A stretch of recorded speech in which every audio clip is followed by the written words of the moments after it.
Shalom, saudara yang Tuhan Yesus Kristus kasihi. Berjumpa kembali dalam channel ini, di mana kita kembali akan bersama-sama merenungkan kebenaran firman Tuhan. Dan sebelum kita akan bersama-sama membaca dan merenungkan bagian firman Tuhan, mari kita berdoa. Bapa di sorga, kami mengucap syukur atas limpah kemurahan Tuhan dalam kehidupan kami. Dan secara khusus kami masih bersyukur oleh karena Tuhan masih memberikan kepada kami kesempatan untuk kami bersama-sama belajar dari kebenaran firman Tuhan ini. Oleh sebab itu, tuntun dan bimbinglah kami semua ya Tuhan, dan berkatilah kami dengan firman-Mu ini. Dalam nama Yesus kami berdoa, haleluya, amin. Saudara yang Tuhan Yesus Kristus kasihi, renungan kita pada hari ini terambil dari surat Efesus pasal yang pertama, ayat yang ketiga sampai dengan ayatnya yang ke-14. Tetapi kita tidak akan membaca seluruh ayat ini, saudara bisa baca di dalam Alkitab saudara masing-masing. Tema yang menjadi renungan kita pada hari ini adalah hidup dalam keyakinan keselamatan. Nah, saudara yang Tuhan Yesus Kristus kasihi, berbicara tentang keyakinan ini bicara tentang sesuatu yang kita percayai, sesuatu yang kita imani. Nah, berbicara tentang keyakinan keselamatan. Yakinkah saudara bahwa saudara sudah diselamatkan oleh Tuhan? Nah, apa sesungguhnya yang menjadi alasan kuat sehingga saudara dan saya kita bisa yakin bahwa kita ini sudah diselamatkan oleh Tuhan, ya. Apa sesungguhnya yang menjadi keyakinan kita tersebut? Apakah keselamatan yang kita terima tersebut ini adalah karena usaha, karena jasa, atau perbuatan baik kita? Nah, hari ini perikop ini akan memberikan kepada kita pengajaran atau jawaban mengenai mengapa kita bisa yakin dengan keselamatan kita. Nah, ada dua hal yang kita bisa lihat di dalam perikop firman Tuhan ini ketika berbicara tentang hidup dalam keyakinan keselamatan. Yang pertama, saudara, kita melihat dasar dari hidup dalam keyakinan keselamatan. Kalau kita memiliki keyakinan akan keselamatan kita, maka tentu saja kita harus mengetahui apa sesungguhnya yang menjadi dasar, apa sesungguhnya yang menjadi landasan dari keyakinan kita tersebut. Mengapa ini penting, saudara? Karena kalau kita tidak memiliki dasar atau landasan yang kuat dari keyakinan keselamatan kita tersebut, maka kita akan mudah menjadi bimbang terhadap keselamatan kita tersebut. Bahkan kita bisa saja dengan mudah akan melepaskan keyakinan kita tersebut oleh karena berbagai macam tantangan, godaan, ataupun hal-hal yang ada di sekitar kita yang pada akhirnya membuat kita ragu dan melepaskan keyakinan akan keselamatan kita tersebut. Nah, apa sesungguhnya yang menjadi dasar? Apa sesungguhnya yang menjadi alasan? Apa sesungguhnya yang menjadi landasan sehingga kita bisa hidup dalam keyakinan akan keselamatan kita tersebut? Ya. Apa sesungguhnya yang membuat kita bisa yakin akan keselamatan yang kita terima dalam hidup kita? Apa sesungguhnya yang membuat kita yakin bahwa kita ini sudah diselamatkan oleh Tuhan? Nah, mari kita lihat jawaban yang diberikan dari perikop firman Tuhan ini. Apa sesungguhnya yang menjadi alasan, dasar, pondasi bahwa kita sudah diselamatkan oleh Tuhan? Yang pertama, ayat 4 dan ayat yang kelima. Itulah Tuhan telah memilih dan menentukan kita untuk diselamatkan sejak kekekalan. Saya bacakan ayat 4 dan ayat yang kelima. Sebab di dalam Dia, Allah telah memilih kita sebelum dunia dijadikan, supaya kita kudus dan tak bercacat di hadapannya. Dalam kasih, Ia telah menentukan kita dari semula oleh Yesus Kristus untuk menjadi anak-anaknya sesuai dengan kerelaan kehendaknya. Saudara, istilah sebelum dunia dijadikan, ayatnya yang keempat, ya, dan juga istilah dari semula, ayatnya yang kelima, ini sangat jelas sekali menunjuk kepada kekekalan. Ya. Jadi dengan kata lain, saudara, sejak dalam kekekalan, Allah sudah memilih dan menetapkan kita untuk diselamatkan sejak dalam kekekalan. Bukan pada saat saudara percaya di dalam dunia ini, tetapi sejak di dalam kekekalan, Allah sudah memilih kita, Allah sudah menentukan kita untuk diselamatkan oleh Tuhan. Ini tentu saja merupakan sebuah keajaiban, saudara. Di sini kita bisa melihat keajaiban keselamatan kita. Apa itu? Itulah kita dipilih dan ditentukan untuk menerima keselamatan bukan pada saat kita sudah ada di dunia ini, melainkan ketika dunia belum dijadikan. Ketika kita belum lahir, ketika kita belum ada, belum eksis di dunia ini, itulah sejak di dalam kekekalan. Rasio kita tidak akan bisa pernah memahami hal itu, saudara. Karena ini bicara tentang suatu peristiwa yang melampaui rasio kita. Yang kedua, saudara, di sini kita juga bisa melihat bahwa bukan kita yang memilih untuk diselamatkan, ya, tetapi Tuhan yang memilih kita. Tuhan sendiri yang menentukan kita, menetapkan kita untuk diselamatkan, dan sekali lagi, hal itu terjadi sebelum kita ada. Hal itu terjadi sebelum kita lahir. Hal itu terjadi sebelum dunia dijadikan, dan hal itu terjadi di dalam kekekalan. Itu berarti keselamatan yang kita terima ini jelas. Bukanlah karena usaha kita. Bukanlah karena jasa-jasa kita, amal baik kita. Ya, tetapi semata-mata mutlak karena pekerjaan Allah sendiri. Jadi inilah landasan, inilah dasar yang teguh dari keyakinan akan keselamatan kita. Mengapa kita yakin akan keselamatan kita? Dasarnya adalah karena Tuhan sendiri yang telah memilih dan menentukan kita untuk diselamatkan sejak kekekalan. Yang kedua, saudara, keselamatan yang kita terima tersebut hanya di dalam Yesus Kristus. Ayat 3 sampai dengan ayatnya yang ke-14. Nah, saudara, di dalam bagian firman Tuhan ini ada beberapa kali kata atau istilah di dalam Dia atau di dalam Kristus terus-menerus muncul, ya. Yang pertama, di dalam Dia, di dalam Kristus, Allah telah mengaruniakan kepada kita segala berkat rohani di dalam sorga. Ayat yang ketiga. Di dalam ayat yang ketiga dicatat, terpujilah Allah dan Bapa Tuhan kita Yesus Kristus yang dalam Kristus telah mengaruniakan kepada kita segala berkat rohani di dalam sorga. Di dalam Kristus kita mendapatkan berkat rohani di dalam sorga. Istilah berkat rohani ini bicara tentang keselamatan kita. Nah, kata segala berkat rohani, ada kata segala di situ, saudara. Artinya segala berkat Allah melimpah di dalam kehidupan kita, sehingga kita tidak perlu lagi mencari berkat tambahan di luar Allah. Ya. Jadi ketika Tuhan mengaruniakan segala berkat rohani, ini berarti, saudara, keselamatan kekal yang Tuhan anugerahkan kepada kita itu sudah sangat-sangat sempurna.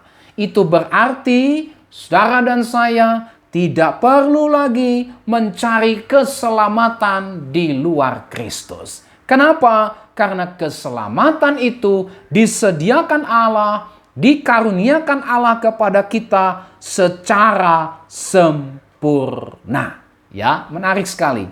Segala berkat rohani. Itu berarti kita tidak perlu lagi cari berkat keselamatan di luar Kristus, saudara. Itu berarti kita sebagai orang Kristen tidak akan lagi terlibat dengan praktek okultisme, praktek spiritisme, praktek sinkretrisme, ya. Yang waktu kita belum percaya kepada Tuhan, kita pikir bahwa itu bisa memberikan keselamatan dunia dan akhirat, saudara ya. Tetapi pada saat kita percaya kepada Kristus, pada saat kita diselamatkan oleh Kristus, berkat rohani, berkat keselamatan kekal itu begitu melimpah, Allah karuniakan segala sesuatunya secara sempurna kepada kita. Yang kedua, saudara, di dalam Dia atau Kristus, Allah telah memilih kita sebelum dunia dijadikan supaya kita kudus dan tak bercacat di hadapannya. Ya, ayat 4. Lalu kemudian yang ketiga, dalam kasih Kristus kita sudah ditentukan sejak kekekalan menjadi anak-anaknya.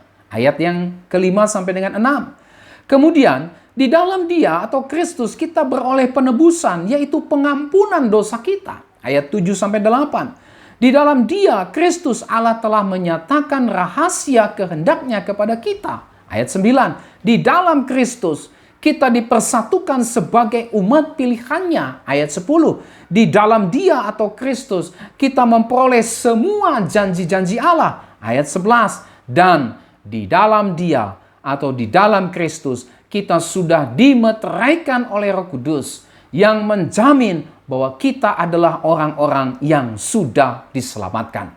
Ayat 13 sampai dengan ayatnya yang ke-14. Artinya apa? Artinya Roh Kudus diberikan kepada kita, tinggal selamanya dalam diri kita, ya. Roh Kudus tidak keluar masuk, saudara ya, di dalam diri kita. Tetapi pada saat kita percaya kepada Kristus, pada saat kita dilahirkan kembali, Roh Kudus diberikan kepada kita. Dia tinggal selamanya dalam diri kita sebagai sebuah meterai, sebagai sebuah jaminan, atau dalam bahasa kita, sebagai sebuah stempel, sebagai sebuah cap, sebagai sebuah tanda bahwa kita ini adalah orang-orang yang sudah diselamatkan, dan pasti ketika Kristus datang yang kedua kali, Dia akan membawa kita, orang-orang pilihannya yang sudah dimeteraikan, distempel oleh Roh Kudus untuk masuk di dalam kerajaannya yang kekal.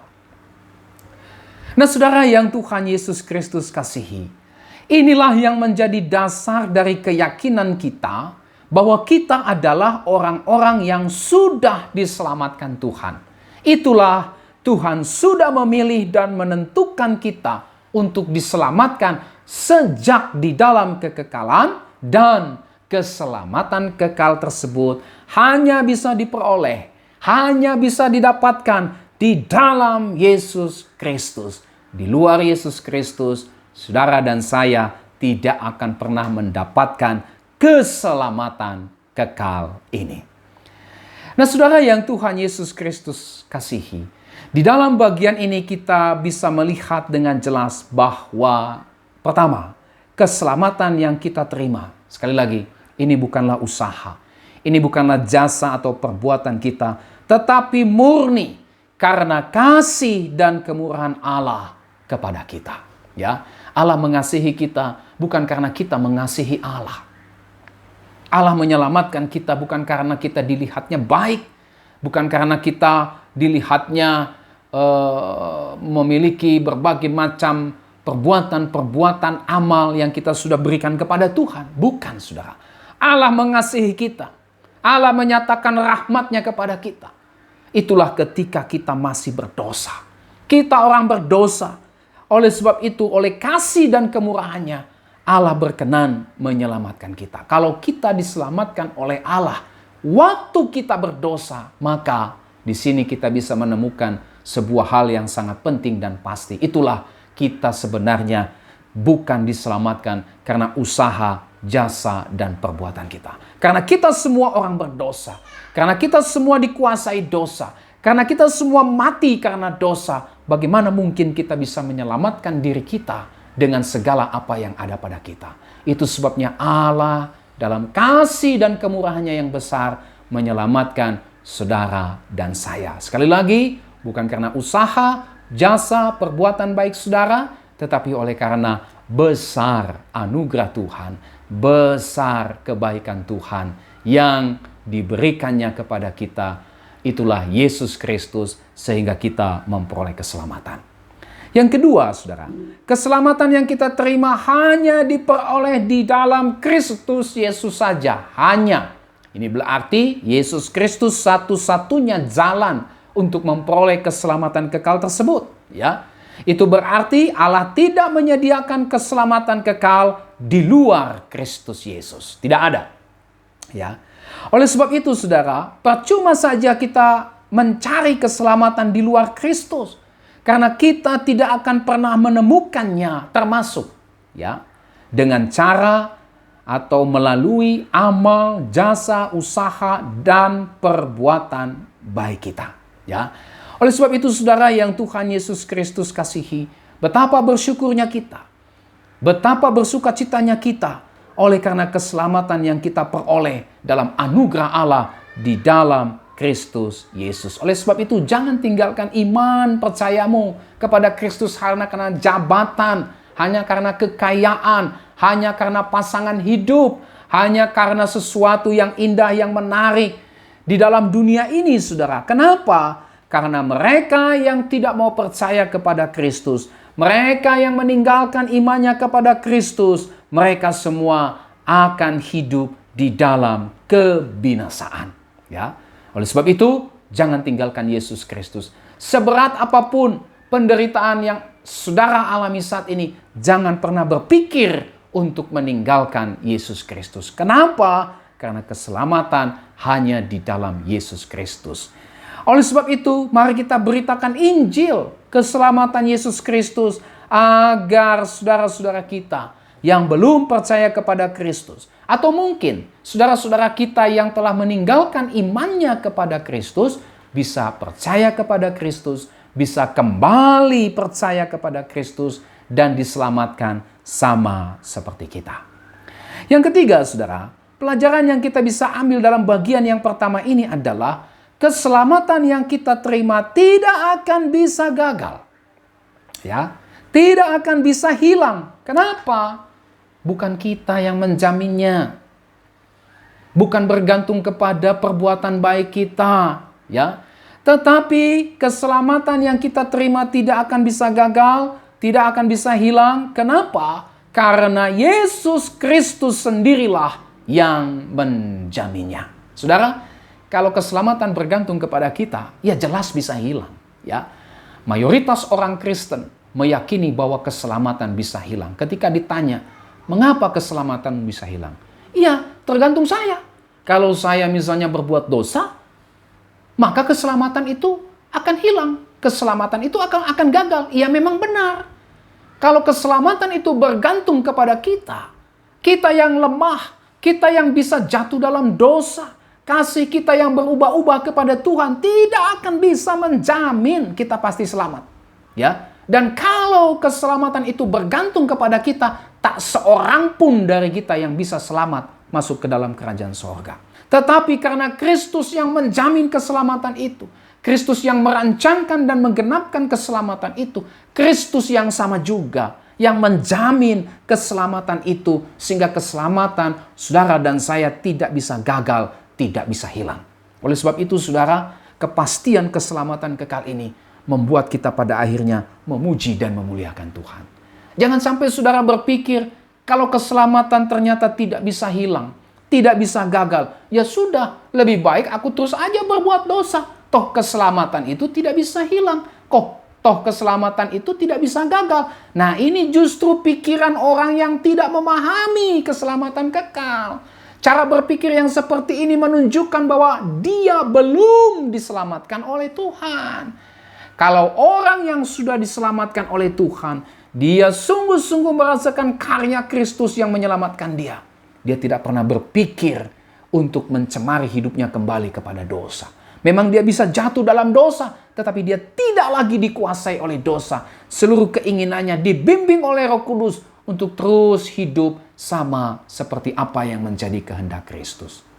Nah, saudara yang dikasihi oleh Tuhan, inilah 3 pelajaran penting yang kita bisa lihat dalam bagian yang pertama ini ketika bicara tentang dasar hidup dalam keyakinan keselamatan kita.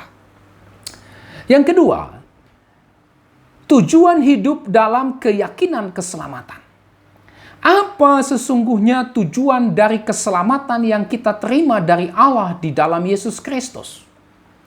Mengapa Tuhan memilih dan menentukan kita untuk menerima keselamatan di dalam Yesus Kristus?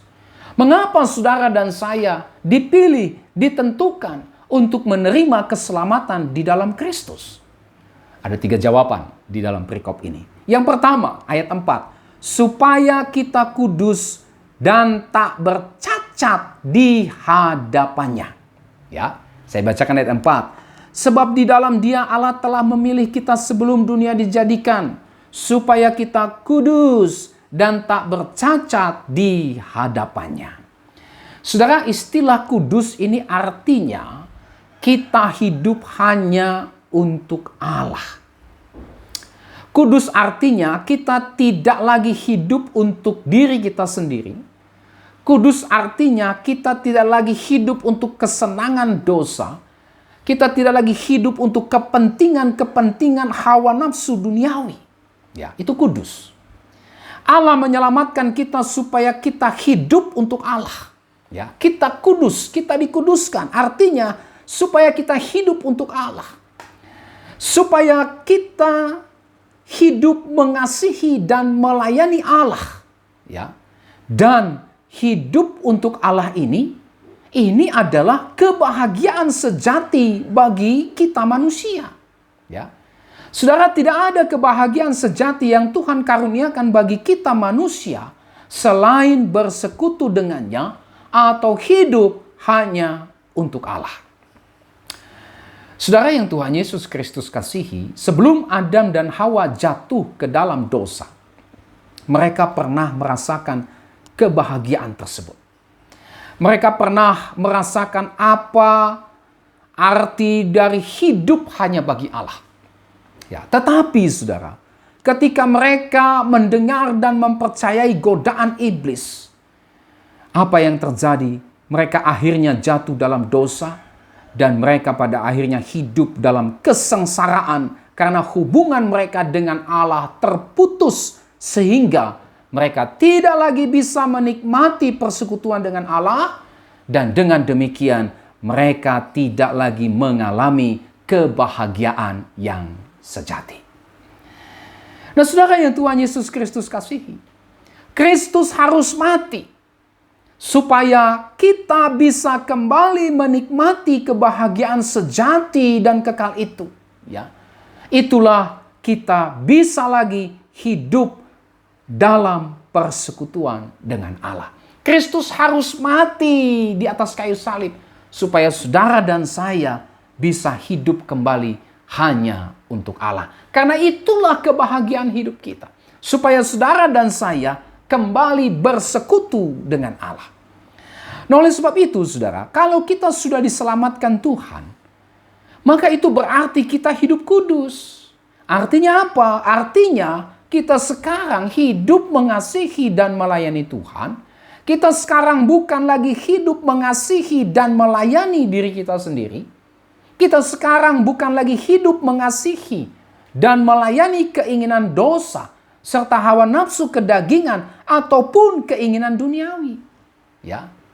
Inilah yang menjadi tujuan sekaligus juga bukti dari keselamatan kita. Mengapa kita diselamatkan? Supaya kita hidup kudus, hidup hanya bagi Allah, hidup hanya untuk mempermuliakan Allah, hidup dalam persekutuan dengan Allah. Yang berikut, saudara, istilah tidak bercacat. Ya, di dalam ayat 4 ini. Ini berasal dari kata Yunani amomos. Ya. Nah, kata ini, saudara, selalu dipakai dalam hubungan dengan korban. Ya. Di dalam hukum Yunani, secara khusus di dalam peribadatan Yunani, ya, itu mengharuskan ketika seseorang ingin mempersembahkan korban, maka korban yang akan dipersembahkan itu harus diperiksa dulu, ya. Harus diselidiki dulu apakah korban itu betul-betul sempurna ataukah korban itu ada cacatnya. Kalau ternyata korban itu ada cacatnya, saudara, maka korban itu dianggap tidak layak, ya, untuk dijadikan korban bagi Allah. Hanya korban atau persembahan yang terbaik sajalah, ya, yang pantas untuk dijadikan korban bagi Allah. Nah, saudara yang Tuhan Yesus Kristus kasihi, dari istilah amomos yang diambil dalam dunia peribadatan di Yunani, saudara, kita bisa mengambil beberapa pelajaran tentang tak bercacat di hadapannya. Apa artinya? Artinya, saudara, karya Kristuslah yang membuat kita tidak bercacat di hadapannya. Ya. Pengorbanan Kristus di atas kayu saliblah yang telah menjadikan kita tak bercacat di hadapannya. Ya, artinya apa? Artinya karya keselamatan Kristus bagi kita sempurna dan tidak akan mungkin gagal atau hilang. Kesempurnaan Kristus telah membuat kita sempurna atau tak bercacat di hadapannya. Jadi karya Kristus yang tak bercacat itu, saudara, menghasilkan keselamatan kekal. Sehingga kita di hadapan Allah menjadi satu pribadi yang tak bercacat di hadapannya. Bukan karena kita ini orang yang saleh dan tidak berdosa. Bukan, saudara. Tetapi karena kebenaran Kristus dikenakan kepada kita, diimputasikan kepada kita, maka kita menjadi tak bercacat di hadapannya. Yang mengerjakan agar kita tidak menjadi cacat di hadapannya, itu bukan kekuatan kita, itu bukan jasa kita, tetapi karya Kristus yang sempurna di atas kayu salib. Yang kedua, saudara, tak bercacat di hadapannya artinya karena Kristus telah menyelamatkan kita, maka sudah sewajarnya lah kita hidup dalam tanda petik tak bercacat di hadapannya. Artinya apa? Apakah artinya kita benar-benar tidak lagi berbuat dosa, ya? Kita tidak lagi dikuasai dosa sama sekali. Itu nanti waktu kita di sorga, ya. Yang dimaksud tak bercacat di hadapannya artinya, saudara, kita tidak lagi sama dengan orang-orang yang tidak percaya kepada Kristus. Hidup kita tidak lagi sama dengan orang-orang yang hidup di dalam dosa, di dalam kefasikan, kelaliman, kemunafikan, dan kecemaran, ya. Tak bercacat di hadapannya artinya hidup kita tidak lagi serupa. Tidak lagi sama dengan dunia ini. Tidak lagi serupa. Tidak lagi sama dengan kehidupan kita sebelum percaya kepada Kristus. Rasul Paulus menulis dalam surat Roma, janganlah kamu menjadi serupa dengan dunia ini, saudara. Itu artinya kudus. Itu artinya tak bercacat. Saudara dan saya tidak lagi serupa dengan dunia ini. Saudara dan saya tidak lagi sama kehidupannya dengan kehidupan sebelum saudara dan saya percaya kepada Kristus. Yang kedua, tak bercacat di hadapannya artinya, saudara, kita akan selalu berusaha untuk memberikan yang terbaik kepada Tuhan dengan semua yang ada pada kita, juga dengan semua yang bisa kita usahakan dan kerjakan bagi Tuhan. Yang tentu saja, ya, semua itu bukan berasal dari diri kita, tetapi semua itu juga berdasarkan anugerah Tuhan di dalam seluruh kehidupan kita. Apa yang sudah kita terima dari Tuhan, kita pakai itu, saudara, untuk mengerjakan yang terbaik kepada Tuhan. Ya, aneh rasanya kalau orang Kristen masih memberikan yang sisa-sisa kepada Tuhan. Memberikan setengah-setengah hati kepada Tuhan. Kalau dia sudah diselamatkan Tuhan, dia sekarang kudus, tak bercacat. Saudara diselamatkan secara sempurna oleh Kristus. Sudah sewajarnya lah kita terus mengusahakan memberikan apa yang terbaik yang kita bisa lakukan untuk Tuhan. Yang kedua, saudara, apa tujuan hidup dalam keyakinan keselamatan? Itulah untuk menjadi anak-anaknya. Ayat yang kelima. Saya bacakan. Dalam kasih Ia telah menentukan kita dari semula oleh Yesus Kristus untuk menjadi anak-anaknya sesuai dengan kerelaan kehendak-Nya. Nah, saudara, istilah anak-anaknya ini menggambarkan sebuah relasi yang intim. Ya, menggambarkan sebuah kedekatan kita dengan Allah yang penuh kasih. Istilah anak-anaknya ini menggambarkan status kita di hadapan Allah. Istilah anak-anaknya bisa juga menggambarkan keselamatan kekal kita. Ya, saudara, kita mungkin mengenal ada istilah mantan suami atau mantan istri. Suami istri bercerai, maka muncullah istilah mantan suami atau mantan istri. Ya, tetapi kita tidak pernah mengenal istilah mantan anak. Ya, kenapa? Ya karena anak adalah darah daging kita sendiri. Berbeda dengan suami atau istri, ya, yang merupakan darah daging keluarganya masing-masing. Ya. Jadi bicara tentang anak-anak Tuhan, ini bicara tentang kepastian keselamatan kita. Status kita sebagai anak-anak Allah itu tidak akan pernah bisa gagal. Tidak akan pernah bisa hilang. Tidak ada istilah mantan anak Allah. Tak ada. Ya. Kenapa? Karena keselamatan itu dikerjakan oleh Tuhan. Alkitab bilang, Dia menentukan kita. Dia, Allah, yang menentukan kita dari semula oleh Yesus Kristus untuk menjadi anak-anaknya. Bukan kita yang mengusahakan supaya kita jadi anak-anak Tuhan, tetapi Tuhan sendiri yang menentukan kita dari semula oleh Yesus Kristus untuk menjadi anak-anaknya. Pada saat kita dilahirkan kembali melalui pekerjaan Roh Kudus, itulah bukti, itulah tanda bahwa kita adalah anak-anak Allah. Jadi sangat jelas, saudara, ketika kita disebut anak-anak Allah, ya, itu bisa saja diartikan bukan hanya sekedar relasi yang dekat dengan Tuhan, intim dengan Tuhan, tetapi juga bisa diartikan bahwa status kita sebagai anak-anak Allah, bahwa keselamatan yang kita terima, bahwa keselamatan yang menjadikan kita anak-anak Allah tidak akan pernah bisa gagal, tidak akan pernah bisa hilang. Sekali lagi garis bawahi, bukan karena jasa saudara dan saya, bukan karena usaha saudara dan saya, tapi Allah sudah menentukan itu sebelum saudara dan saya lahir, sebelum saudara dan saya berbuat baik, sebelum dunia ini ada. Allah sudah menentukan dalam kekekalan untuk menjadikan saudara dan saya menjadi anak-anaknya di dalam Yesus Kristus. Terpujilah nama Tuhan. Ya.